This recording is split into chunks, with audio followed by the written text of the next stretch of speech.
Minerva? Nancy? Is everyone all right? Huh? I was in my room when everything went dark. What happened? Bensoners forgot to pay the light bill.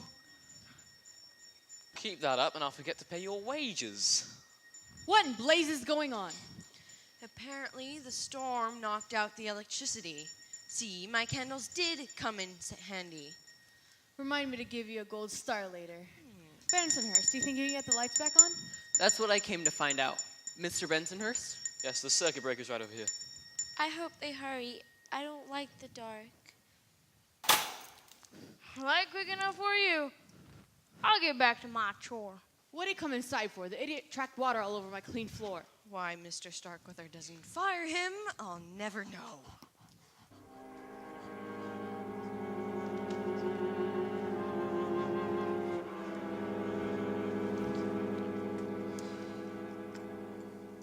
Any luck? Yeah, it was there all right, and it should be enough to pinpoint our murderer. But I wish I had more. It could take weeks to get the results, and if the will is probated and their killer gets his or her share of the inheritance, they could disappear for good. It's easy enough to buy a new identity for $1 million or more. I wish there was some way we could nab the guilty party tonight. I had hoped to learn more from questioning the suspects. Me too. They were so busy with trying to make each other look guilty, they didn't reveal much about themselves. Sometimes just the slightest... Simon, here on the floor. It's... What they were doing was so insignificant, I barely noticed it at the time. Simon, I know who murdered your grandfather. Who? I'll tell everyone as soon as I gather the evidence. Quick, go tell Bensoners to gather all the guests down here immediately. Yes, sir. Minerva sent me in here to see if you'd like another pot of coffee. No time for that. Tell everyone to gather down here on the double. Yes, sir. I don't think the police chief will mind if I use sandwich bags to gather evidence. I don't think he'll mind at all. What's going on? What do you want? What is Calm it? down, everyone. Oh my God, it's so late. Calm down. You better have a good reason for this. Take a seat. Calm down. Mr. Davis, it is very late or very early, depending on how you look at it. If no one else is going to ask, I will. Why did you call us together at this hour? It has been a long night, hasn't it? I'm sure you're all very tired. I know I am. But I thought you would rest a little easier knowing who murdered Simon Starkweather. What? You mean you've discovered who killed Great Uncle Simon? I'm pretty sure I have, as I'm going to show you in the next couple of minutes. I'm amazed, Mike. How did you figure it out? First, I had to find the answer to a question that had bothered me from the beginning. It would have been so easy to make Mr. Starkweather's death appear of natural causes, a suggestion Jordan Starkweather made to Miss Withers. For example, Mrs. Starkweather or her son could have given him some of her digitalis to trigger a heart attack. Then again, any of you who were aware that she had them and had left some on the floor of this room earlier, no doubt when she spilt them, could have done the same thing. Then again, Miss Withers could have done the same thing by injecting an air bubble into his bloodstream with a hypodermic needle. Then again, any of you could have stolen a needle from her room and done the exact same thing. I bet also some of you considered frightening the old man to death. Minerva with her knife, Rufus with his axe, Bensonhurst with his wrench, Miss Thompson with her gun. The possibilities are endless. Why then did the murderer choose to put a blood pressure cuff around Mr. Starkweather's neck and inflate it until the victim strangled to death? The answer is so simple, I feel foolish for not realizing sooner what must have really happened. Well, might one ask what that is? Well, when the blood pressure cuff was put around his neck, Mr. Starkweather was already dead. What? Am I right, Miss Van Zandt? You are very clever, Mr. Davis. It had to have been you. We were in here together when the lights went off, and I went to go find Bensonhurst, and you went to go check on Mr. Starkweather. His murderer must have slipped in through the connecting door to Miss Withers' room seconds before you found the body. That's what I figured too. But why the cuff around his neck? Well, as our able detective here has been able to surmise, the murderer made it appear that Mr. Starkweather had had a heart attack. Death had indeed been due to natural causes.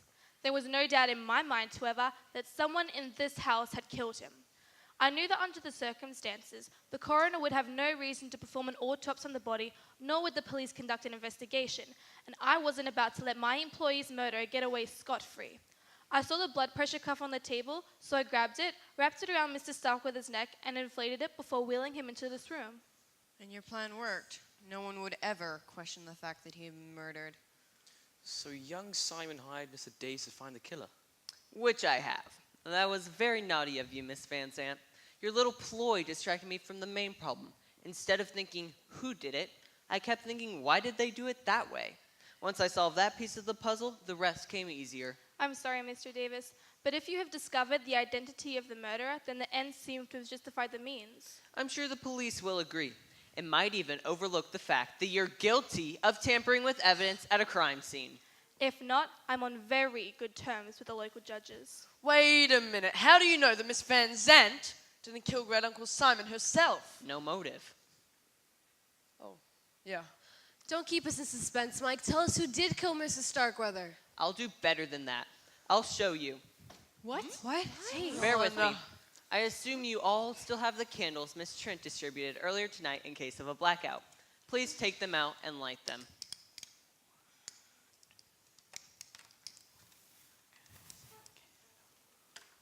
Well, isn't this nice? Very Christmassy. When I first examined Mr. Starkweather's body, I found what appeared to be a few drops of blood on his bathrobe. On closer inspection, they turned out to be another substance entirely, and I forgot about them at the moment.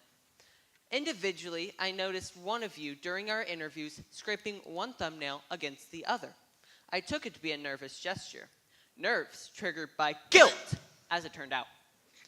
I didn't realize the significance of this one tiny gesture until I recalled Minerva's testimony. And she reminded me of those of you who gathered in the kitchen with candles when the lights went out. And then I found these on the floor, and I had the link I needed to identify the murderer. Thin scrapings of red tallow. Tallow from the killer's thumbnail. Tallow that matched the red drops on Mr. Starkweather's robe. Tallow from the candle the murderer was holding when he killed Simon Starkweather. Tallow from the one red candle among which you are holding Rufus Jones. Oh, man, all the red candles. There aren't. I remember thinking when we took them down after Christmas that we'd have to buy some new ones for next year. Is this the only evidence you have to offer for the police? This candle? No, Rufus. I have better proof than that. As I was walking about the room a few minutes ago, I glanced at everyone's hands. I noticed that you, in particular, have very thin scratches on your wrist, made by Mr. Starkweather, no doubt, as he struggled for his life. I'll bet my reputation that these skin samples I was able to scrape from underneath of his nails belong to you. It'll be easy enough to be proven, and I've met quite a few experts and DNA specialists in the last 6 months. Bravo, Mr. Davis. Well? I don't suppose you consider cloning those scrapings and putting the new man in prison, would you? I didn't think so. Well, Miss Van Zandt, my biggest mistake was trying to cross a lawyer. I might have caused you to lose access to Mr. Starkweather's billions, but you sure got your revenge. Why don't you tell us what happened? I might as well.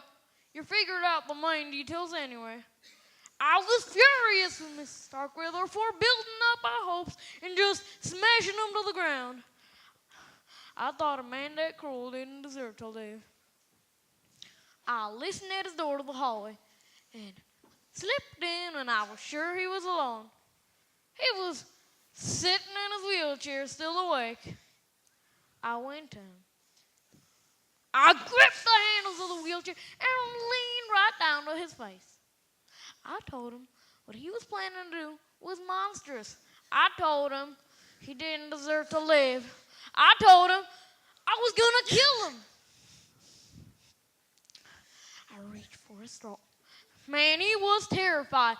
He wheeled back in his wheelchair and slammed into the bedside table. The impact sent the reading lamp crashing to the ground and the pitcher of water right on top of it. When the water hit the lamp, short-circuited and boom! So you didn't cause the blackout deliberately? No, It nearly ruined everything, but I had my candle and matches in my pocket. I managed to light the candle and hold it with one hand while I grabbed the oxygen mask with the other hand. I clamped it down hard over his nose and mouth. He couldn't breathe, of course.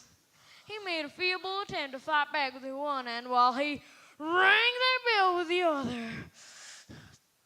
The old man wasn't able to do much, but a few insignificant scratches on my wrist, as you noticed. That and caused me to spill those drops of candle wax on his robe. I'm not sure if he died of suffocation or a heart attack, but it was all over in seconds. And then? I blew out the candle, put the oxygen mask back on his chair, and slipped through the connecting door to Miss Wither's room. Her back was to me, and she had just managed to find a candle and was lighting it. I panicked. I grabbed the brass candlestick from her bureau and struck her with it. She fell to the floor, and the candle went out. I suppose this was when you were turning my apparent natural death into an apparent murder, Miss Van Zandt. I slipped from her connecting door to the hallway. A few moments later, Miss Collins screamed, and I joined the rest of you as you ran in here. I bet you're surprised, as everyone else, to see that blood pressure cuff around his neck. I sure was. But it was easy to guess what Miss Van Zandt had pulled. I would have loved to kill you too, for ruining everything. But I didn't dare try. Of course. Until now. I don't have anything to lose, do I? Don't anybody move. Easy now. You don't want to do anything you might regret. It's a little late for that advice now, Mr. Davis. Get up! You're coming with me. Oh, but where can we go? The bridge is all washed out. I know the fallen trees that Simon mentioned. Simon, throw your cockies on the table. You're never going to get away. I think I might. The phones are out, and all your cars are on this side of the stream. It'll take you hours to walk to town and notify the police. I'll be long gone by then. And what about me? I would have committed the perfect murder if you hadn't interfered. What do you think I'm going to do with you? Well, nothing if I can help it. Are you all right? Yeah, I'm fine. You burned me! Consider it a preview of the afterlife. Hold it right there. Come here. I always keep these with me in case I ever need them. Let's have them. Mike, remind me to pay you a big bonus. Sure thing. Well, you're going to be spending a long time behind bars. What do you have to say for yourself?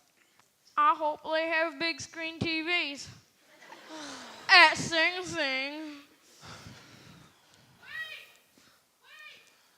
What's going on? What? Oh my goodness. Who is that? Good grief, man. What is the matter?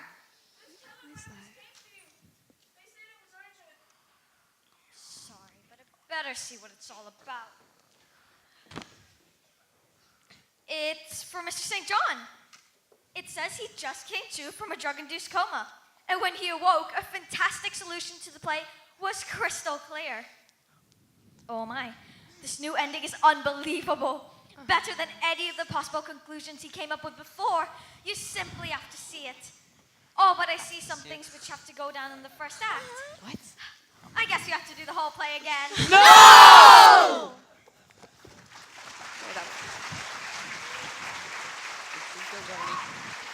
Yes.